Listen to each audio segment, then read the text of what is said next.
I would pay $1,350 in order to read this book. Can we talk about this picture of R.F. Kuang on the red carpet? Chucky versus M3gan crossover. I was deeply, deeply disappointed. I mean deeply. What's up, cuties? Hoping all is well with you and yours. It is an absolutely gorgeous November day. I spent the last 2 hours outside in the yard reading, working on my novels, and training Akasha. And I figured, hey, there's still some really beautiful sunshine out. Why not film another episode in my book buzz series? I wanted to start the book buzz as a place for readers to find out about upcoming news in the book world. What books are getting adapted? What new books have been announced? What books are recently releasing? What's going on with our favorite authors? All of that fun stuff. I just wanted a space in the book community for us to talk about positive book news. The playlist to the other book buzz videos is going to be linked down below, and all I'm going to be doing is going through the little book news tab that I've collected on my phone and just talking about the news as we go. The exciting thing about this episode in particular is that I will be introducing horror news as well. Those of you who are new here may not know that I'm a huge fan of horror, and I love horror movies, I love horror books, I love horror podcasts, all of those things. And there are some really incredible horror movies and horror TV shows that are coming out that I want to make sure y'all have the tea on as well. Without further delay, let's get into the book buzz. I dig Mother Horror so much. She has one of my absolute favorite horror book-ish accounts over on Bookstagram, and she posted this reel titled 2024 YA horror books you don't want to miss. Every single one of these books are ones that I'm interested in reading, so I'm going to have that reel playing on the screen right now. But I am going to just look at the reel and talk about the book covers in particular that I'm really, really attracted to. Get it? Really attracted to. With horror especially, I like to go in knowing very little. All I need to put a horror book on my TBR is a buzzword, an author that I really like, and or a bomb-ass cover. And I'm not talking about Freebird. Lockjaw looks good because it's giving Stranger Things. The black girl survives in this one. That cover, all I need to know. Did that say Our Wicked Histories or Our Wicked Stories? Again, that creepy coming out of the mirror. Absolutely obsessed. So Witches We Became. Adding that specifically because it's giving body horror, and body horror is a big, big positive buzzword for yours truly. I absolutely love body horror in books. I just did a reading vlog where I read body horror phobias, so that is linked down below. Oh, Our Wicked Histories look so good. I'm adding We Mostly Come at Night because it is queer horror tales. We love that. That is absolutely a must, but that cover is atrocious. Oh, the black girl survives in this one is so pretty. It's just stunning. Stunning, stunning, stunning. It Came from the Trees looks amazing, and it's Bigfoot horror. My Throat an Open Grave folk horror. Absolutely yes. The new Farida title. Oh my gosh. Cover alone. And again, Farida is an author that is a buzzword for me because I really loved Ace of Spades. So all I needed to see was Farida's name and then I was good to go. But the cover is absolutely incredible as well. Oh my god, just like they all look so good. Tracy Deonn recently announced Oathbound, which is the third book in the Legendborn cycle, and people are freaking out about this. It went through Simon & Schuster's in a major 7-figure deal. That's huge. Black authors getting 7-figure deals is absolutely massive, and it is supposed to release in a 2-book deal for publication in winter 2025. That is absolutely exciting. In horror movie news, Jordan Peele has announced The People Under the Stairs. For those of you who don't know, like, this is one thing that we want to make sure doesn't happen. What we don't want to see happen is people not realize that The People Under the Stairs is going to be a remake of an incredible early 90s Wes Craven film. My mother recently introduced me to the film when she was living here, and it was amazing. I was so impressed. So make sure y'all watch the original. We're even even more excited about the fact that this is a remake coming from Jordan Peele, because Wes Craven did an amazing job with the concept, and the film shockingly holds up. But imagine what Jordan Peele is going to do with this story. And it is basically, in the original, these criminals break into this house they've been canvassing, and they realize that there are people being kept in this house, the people under the stairs, and there's a black kid in there as well, and it is social horror. It's, oh my God, it is so good. Again, the less you know going in, the absolute better. Warrior of the Wind by Suyi Davies Okunbawa was announced. The cover, and if you pre-order it, it comes out very, very soon. By the time I'm filming this, it'll likely be out, because it comes out on the 21st of November, which is in, I think, like 2 days. So I definitely want to pre-order it so I can get the pre-order swag. So this is book 2 in the Nameless Republic series. I absolutely loved Son of the Storm by the same author. Obviously, it was amazing, and we've waited like 2 years for this book to get announced. I was not prepared for this cover. And this is a particular character that I absolutely adore in the series. So to see her on the cover means a lot. Lilong is the absolute shit, and that is who is on the cover. Her character is amazing. If you like a really good academic, cutthroat, incredible, mind-boggling, world-building fantasy, you absolutely have to read this. It's so freaking good. I want to make sure that I give a shout out to Emerging Voices and Visions, who recently announced their fall 2023 event, and this is a free online webinar about young adult books gearing up toward early career and unpublished writers from historically marginalized communities. So this is going to be taking place on Zoom at 7 p.m. EST all the way to 8:30 p.m. EST on November 30th. I will be attending this webinar as someone who is currently working on a young adult book, a Robin Hood retelling, so I'm very, very excited to be present at that, and I hope any of you who are emerging authors or just want to support YA from marginalized communities and come through as well. Now we have to talk about the new Sylvia Moreno Garcia, which is called The Lover, and it is a short story. The cover is absolutely beautiful, and I love anything to do with the moon. The fact that there's like a wolf on it, and the wolf looks just like my baby Akasha. It is going to be good. I just already know. The Darkest of Woods are for lovers, and this is where Prime members can read and listen for free. So I am a Prime member. I can't wait to read and listen to this. I love short stories via audio format specifically. Sylvia Moreno Garcia is an author that I am touch and go with. So I'm very excited because I much more enjoy than don't enjoy her works. It seems like when authors come out with a short story that's kind of audiobook exclusive, that story gets buried a little bit, because the same thing happened with Stephen Graham Jones when he released, I think it was The Babysitter Lives. There wasn't really hype around that book because it's only available on Scribd, so if audiobooks aren't accessible to you, that book is not accessible to you. But also there just wasn't a whole lot of buzz about it because it was just like a Scribd exclusive, and it was phenomenal. So if you haven't read The Babysitter Lives, please read it. Also, speaking of Scribd, they recently became Everand, and no one knew this was happening. I went to my Scribd app and I look, and all of a sudden there's this hideous icon that says Everand, and I'm like, what the fuck is going on? So I don't know if this is a merger or what the deal is with that, but Scribd is now Everand. Everand provides ebooks, audiobooks, and so much more. They currently are hosting a read for free for 30-day trial, and then there is an $11.99 a month after. It includes access to Everand, Scribd, and SlideShare. So that is what it is. They have podcasts, sheet music, magazines, ebooks, audiobooks, which is more than both Audible and Kindle Unlimited combined. They are still going to be doing that really irritating 3 audiobook maximum, which doesn't make any fucking sense to us, because people are just going to spend more time on the app if you let them have more than 3 books.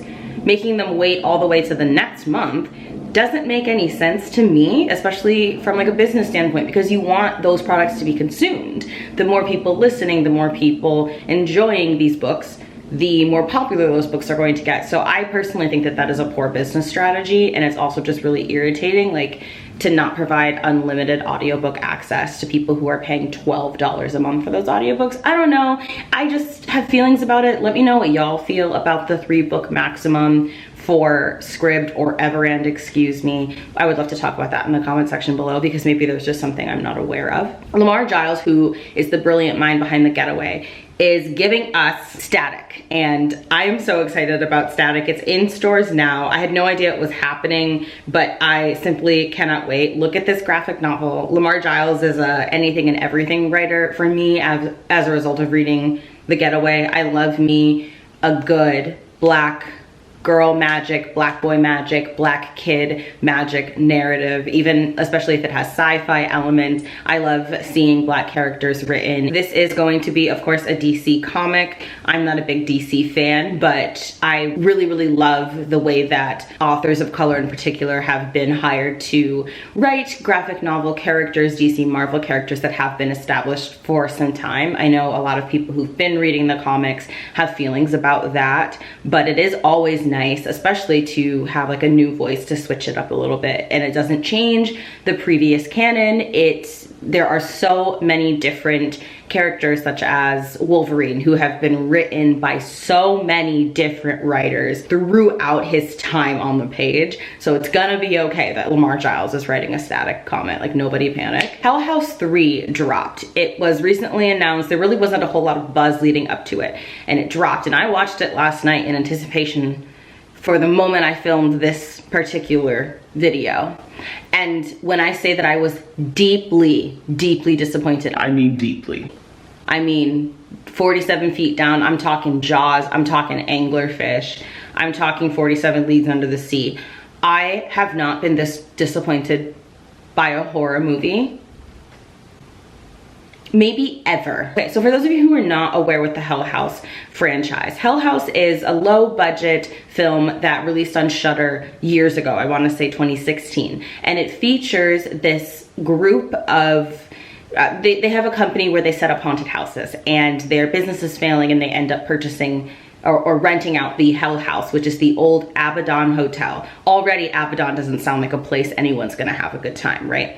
And everyone who goes into this hotel vanishes. The crew has no idea about the hotel's history, but the leader does, and intentionally doesn't tell them. So creepy things are happening, and the leader's like, it's fine, you guys are being scaredy cats, whatever. And on opening night, a lot of people die. Something goes wrong at the attraction, there's a malfunction, and a lot of people die. And it's a found footage kind of thing, because you find out right as the film opens that everyone in the crew is dead and people died on opening night. So you are watching to find out what happened leading up to the horror that you see right away in the beginning. Hell House 1 was brilliant. Every single time I watch it, I have nightmares, and it is the only film that ever gives me nightmares, which is why I love it so much, because it actually makes me feel something. Hell House 2 was also very chilling. Not as scary as the first, but it's like neck and neck, it's right there. So when I was like, if you can pull off a really good sequel, which is rare, okay, fuck yeah, I'm in for the third. Don't watch Hell House 3 if you care about this franchise. LaSalle Sambury announced Tender Beasts, and I am so excited. It apparently is a gold standard selection. LaSalle Sambury gave us Delicious Monsters, and she gave us the Blood Like Magic, Blood Like Fate duology. I still haven't read Blood Like Fate, but Blood Like Magic was absolutely phenomenal. If you're a fan of private school murder mysteries, complicated families, and a murderer with a very creepy name, this is the perfect book to pre-order. So I love LaSalle, and I'm hoping to place a pre-order after I get that paycheck, because I simply cannot wait. Stephen Graham Jones, we were just talking about him, has a book called I Was a Teenage Slasher, and this most certainly is news to me. So I'm referencing a post from Mother Horror over on Bookstagram. I just absolutely love her. Please follow her. So this is set in 1989 La Mesa, Texas, a small West Texas town driven by oil and cotton, and a place where everyone knows everyone else's business. So it goes for Tolly Driver, a good kid with more potential than application. Same. 17 and about to be cursed to kill for revenge. Here he explores the Texas he grew up in, the unfairness of being on the outside through the slasher horror he lives, but from the perspective of the killer. That is so exciting. It comes out July 16th on 2024 from Saga Press Books. It's 384 pages, which is great. I love me a thriller, a horror with some meat, and it's full of blood-curdling, tragic we absolutely love that. Let's talk a little bit more about It Came from the Trees, because I just see that I had bookmarked the cover reveal. The legend of Bigfoot gets a bone-chilling update in this scary story about a young girl and her scout troop who are willing to brave the woods in order to find her missing friend when no one else will. Perfect for fans of Daca Herman and Claribel A. Ortega, which is funny because once I saw the cover for It Came from the Trees, I thought of Daca Herman, and Daca Herman wrote, oh my God, I loved it, Hide and Seeker, which is a Black middle grade paranormal, child disappearance, Stranger Things, middle grade that is very, very deeply underread. It's an amazing horror book. So It Came from the Trees releases July 30th, 2024. So that is really, really exciting. I can't wait for that. Then we have All the Fiends of Hell. This cover. This is released from The Mind That Gave Us The Ritual. The Ritual is a book by an author named Adam Neville. I still haven't read it, but I did watch the Netflix adaptation of The Ritual. It is incredible. It is so good, and it's like one of the most beloved adaptations and one of the most beloved and applauded horror movies that has been released recently. It's a movie that consistently scares people, and it definitely did some things for me as well. So the new book, All the Fiends of Hell, was dropped on Halloween, which is very, very exciting. And this is going to be Adam's 12th horror novel. The publication date is April 2nd of 2024, and it's published in a limited edition hardback available exclusively from his web store. Pre-orders start January 2024. So I'm definitely gonna be purchasing that. After 3 folk horror novels, I'm climbing out of the bogs, not the bogs, wicker effigies and hedgerows, and have written a novel of alien horror.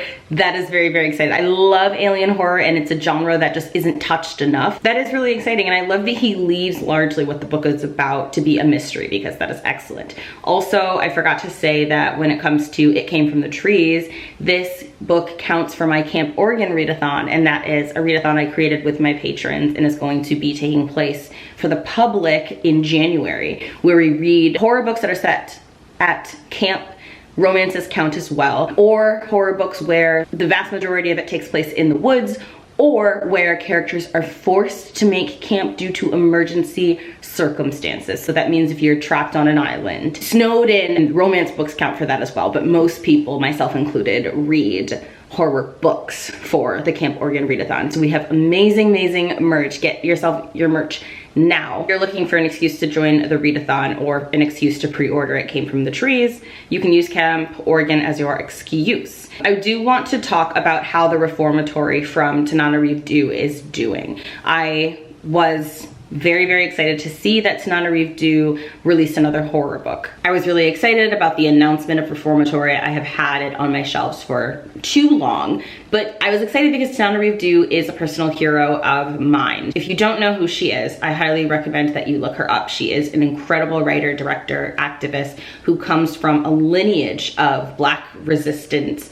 fighting women and just like is incredible. Her work is unmatched, unparalleled, and she produces just some of the most formidable Black horror that I've ever seen in my life. And the Reformatory is getting celebrated. She recently was featured on television. People are saying it's the best horror book they've ever read, including people that I tend to agree with on horror books, and I'm so excited to actually get to it. I was supposed to read it last month for Halloween and I didn't. In this particular piece, which came out on October 30th, it says deaths at a Florida reform school inspire a masterful horror novel, and it's essentially just talking about how the Reformatory is based on the notorious Dozier School for Boys, where the author's great uncle was a victim. Now, we do have very little, not enough dialogue about reformatory institutions and boarding schools specifically that were targeting Indigenous children in order to remove them from their families, erase their culture and their language. Prevalence of these boarding schools and how many Indigenous kids were murdered and tortured and abused sexually in these schools. We do know a little bit about that history, but that also happened to Black people and Black boys in particular. We still to this day will never know how many Indigenous and Black kids were forced into these institutions and were murdered at these institutions, largely left in unmarked graves, especially because a lot of these institutions still own that land, some of which continue to hold onto that land so that the bodies cannot be excavated. It's just a really disgusting history, and it's just another reason to look into it if you are able, and to read books, both fiction and nonfiction, like The Reformatory, another really fantastic fiction horror literary novel from a Black author that talks about the legacy of boarding schools, is The Nickel Boys by Colson Whitehead, which destroyed me. It is absolutely one of my favorite literary and horror novels, and the ending just, the plot twist just undid me at the seams. I also want to announce that Black Phone 2 has a release date rather. It comes out in the summer of 2025,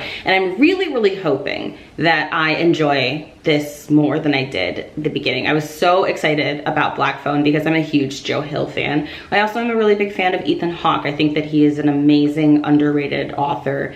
I think that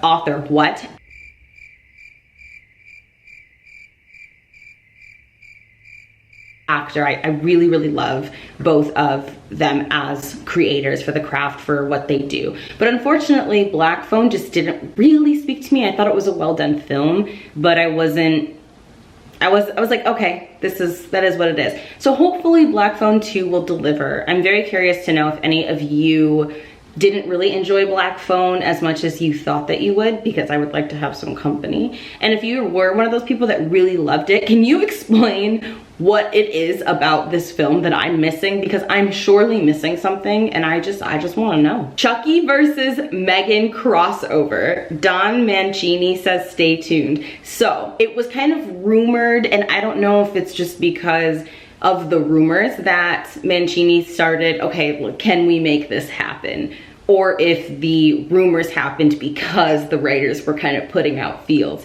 But to see Chucky and M3gan together, M3gan I thought was amazing. I wasn't expecting to like it as much as I did. It didn't take itself too seriously. It was funny, but it also was mad creepy. And more importantly, I thought the story was super tender. The commentary, about losing your parents and found family, and watching this woman who has no interest in parenting kind of being forced to parent. I just thought all over and around it was great. I loved seeing the women in STEM. I loved the robotics included. I just loved all of it. I loved how unhinged M3gan was. It was a pretty great film, so I'm excited for more. Speaking of classic horror being brought back into 2023, it was announced that The Poltergeist is going to get a TV series. I am excited about it, but I'm also very skeptical. So this is in the works with Amazon and MGM, but the reason that I'm skeptical is because the whole Indian burial ground thing needs to die. We need to stop allowing any non-Indigenous authors to profit from writing horror books where the plot twist is Indigenous horror. I just don't think that that should be happening, specifically, especially with Poltergeist, which was written by Stephen King, and he has a very long history of writing Indigenous people into the plot twist of the horror and getting all of this credit and praise instead of actual Indigenous writers who are speaking about their horrors through their own texts and through their own lenses. The Poltergeist book as well has been really heavily criticized for racism, and so I'm very excited to see just kind of how the TV show goes, if they're going to get rid of the Indian burial ground plot point. I really hope they do. I hope that they choose to write something else, but we'll see. I genuinely do not think I could be more excited for the release of It Follows 2. It is called They Follow, a film by David Robert Mitchell. Not 3 first names. Here's the official poster for They Follow. It's just announced sequel to It Follows that's coming in 2024. It is about to go down. David Robert Mitchell returns to direct, with Micah Monroe reprising her role from It Follows, which came out in 2014. Neon will introduce the title to international buyers this week at AFM, with principal photography beginning in 2024. It Follows is another film that did really creep me out. Not as much as everybody else.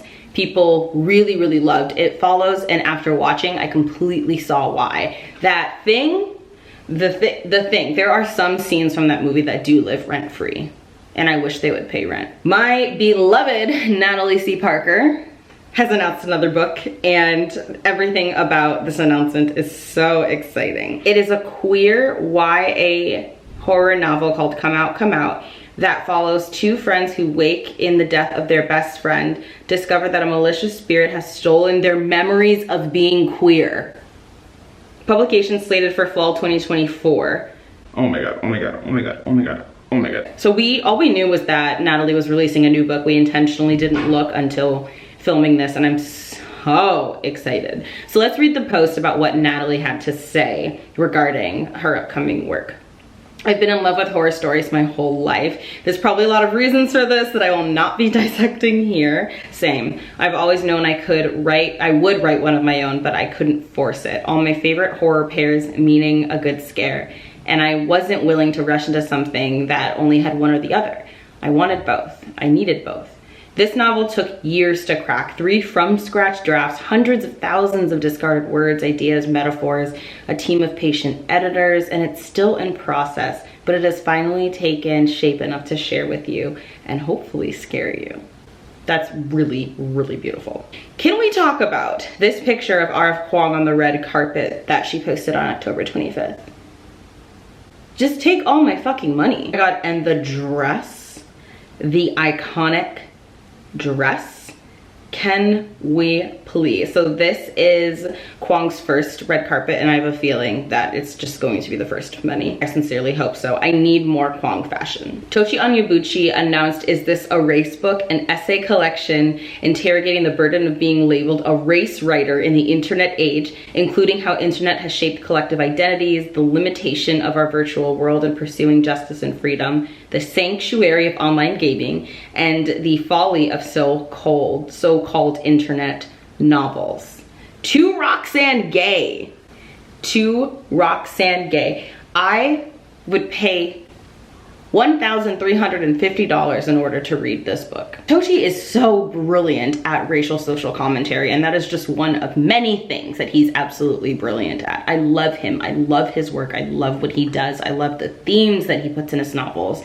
He dissects race so aggressively and critically and seamlessly and adds that commentary into whatever story he's writing, from science fiction to fantasy to nonfiction, whatever.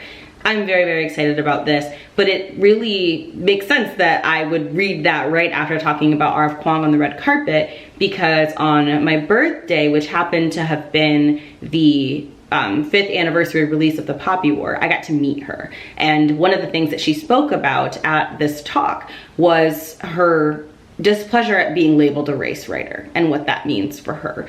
So I cannot wait to read that book. I really, really hope that y'all pick that up, especially if you're one of those people that likes to call books by BIPOC people important, or even if you are a BIPOC person who will refer to other books by BIPOC people as important. Because I'm not saying that that's problematic, but it is something that's really worth unpacking. Like, why is it that books by people of color that are talking about race or trauma more important than when they're talking about romance and falling in love and pleasure and joy and road trips? Like, what does it mean to selectively call works by BIPOC that are traumatizing important versus works where BIPOC are celebrating joy important? I can't remember the last time I heard a Black romance called important, or an Indigenous romance called important. I'll keep waiting for that though. It's just a loaded word that I too have said, so I'm not attacking anyone, but every time I feel the urge to say it, I'm always like, why am I saying this? You know what I mean? Sorry that this is turning into a video essay. So, oh, that's right. So on October 23rd, Because of Them announced that Serena Williams secures a 2-book deal, including memoir telling her story of resilience. Look, I am not a sports gay. I'm just not. I'm not a Home Depot gay, and I'm not a sports gay. I know I look like, I know I got the face for it, but I just don't. I don't have the brain for it. I hope it's not getting too dark. White people, when Blacks move into their traditionally white community.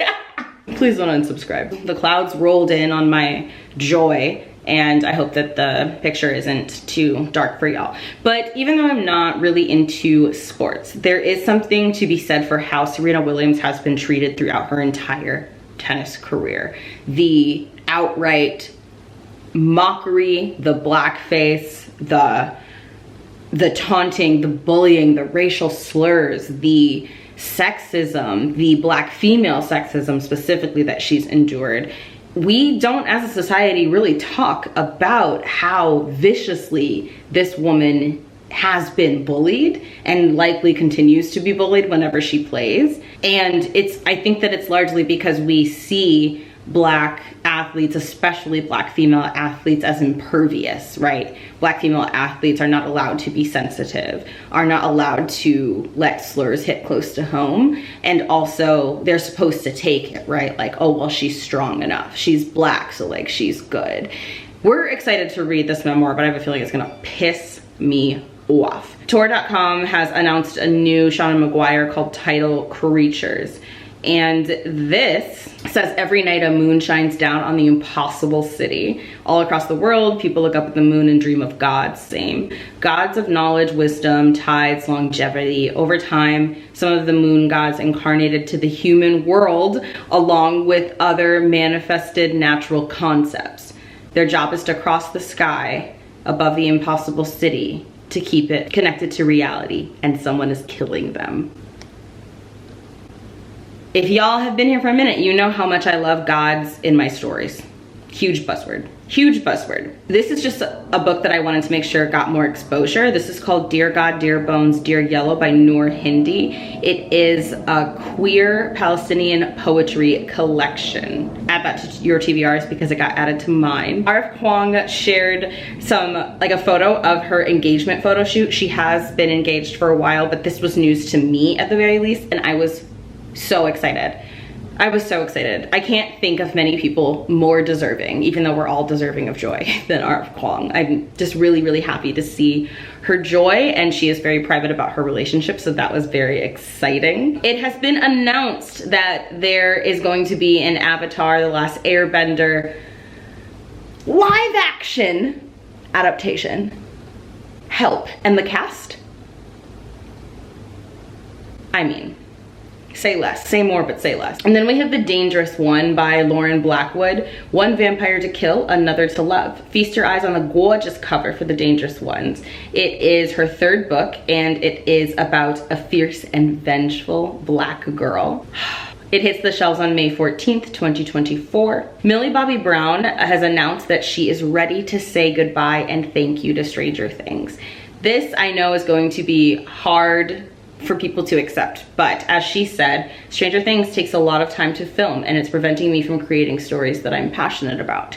We have to remember that she is a person, she is a creator, and this has been her entire identity for the last, I don't know, like what, 10 years? And we have to let people grow. We have to let them move on, as sad as it is for us. Sara El Arifi made my day when she announced Cleopatra, which is coming out in 2025. It reimagines one of the world's most famous women, Cleopatra, bringing to life the last pharaoh of Egypt in a heart-wrenching and powerful epic. After the death of her father, 19-year-old Cleopatra is thrust upon the throne, etc., etc., and it's coming out from Burrow Press, and it is a historical fiction debut. I think that this is really brilliant, especially because of Sara El Arifi's Black and Arabian heritage. I think that she's in an amazing position to tell this story, and I can't wait to see what she does with it. I'm really hoping that this encourages a lot more BIPOC authors, non-Western authors to write about their mythologies, even though that is already happening. But more so, what I mean is that I'm hoping that this encourages the publishing world to pick up those stories, because I'm just not into Greek mythology. I never ever have been, and I know I would read the mythology that I do read and enjoy is just not Grecian. So I'm really, really excited about this, even though that there are, you know, obviously Greek elements to her story. So I'm just excited to see what she does with all of this.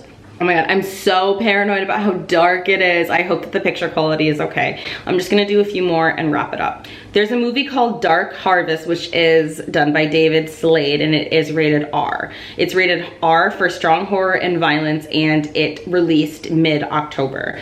This I actually am not familiar with. I just bookmarked it so I could share. In a cursed town, the annual harvest becomes a brutal battle for survival. On Halloween 1963, Sawtooth Jack,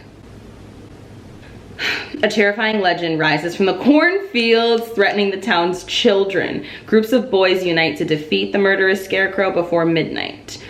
That's exciting. And in case you haven't heard, Halloween, Miramax slashes into the TV rights to the franchise. Imagine getting a TV show for Halloween.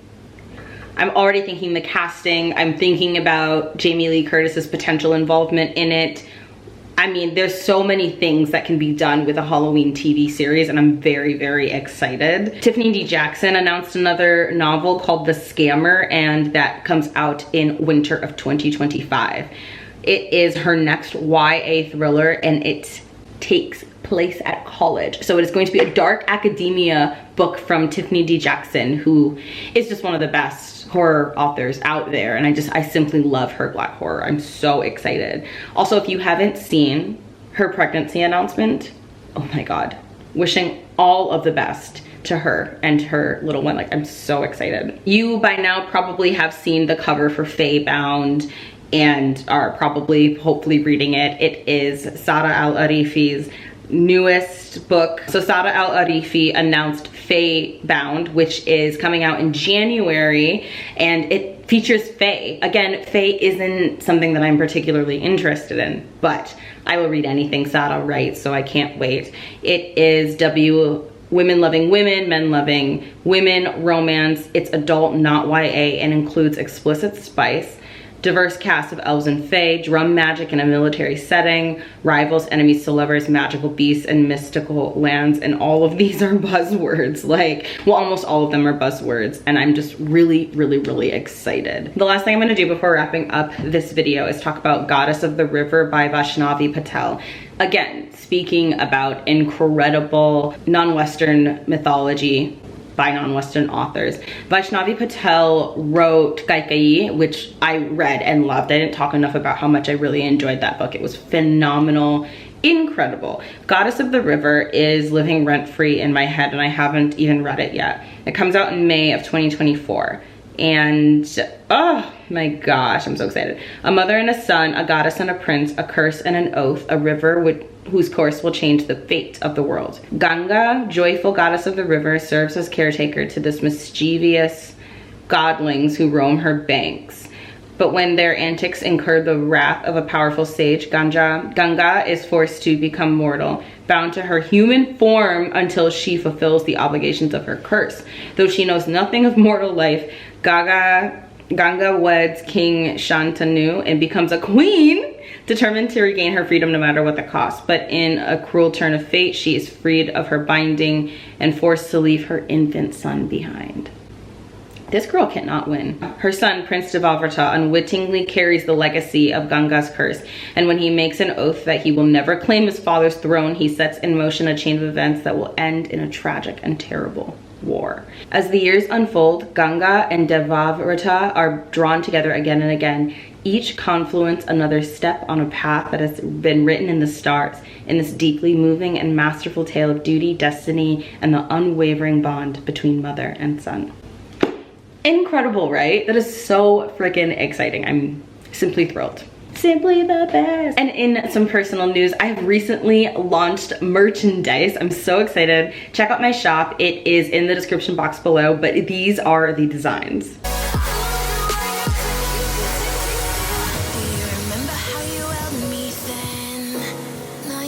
How cool are they? I really, really love Let Me Read in Peace or You Will Rest in Pieces. That is something I came up with and really, really enjoyed. So I was like, oh my God, I should put it on a shirt. It's got shirts, sweatshirts, t-shirts, all of that.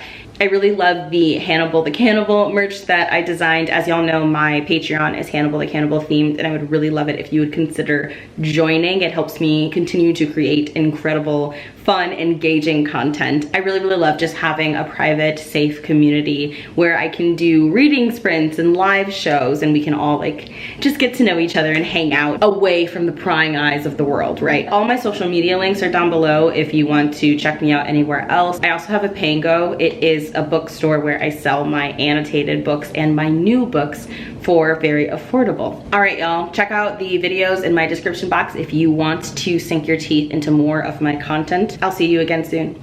Bye.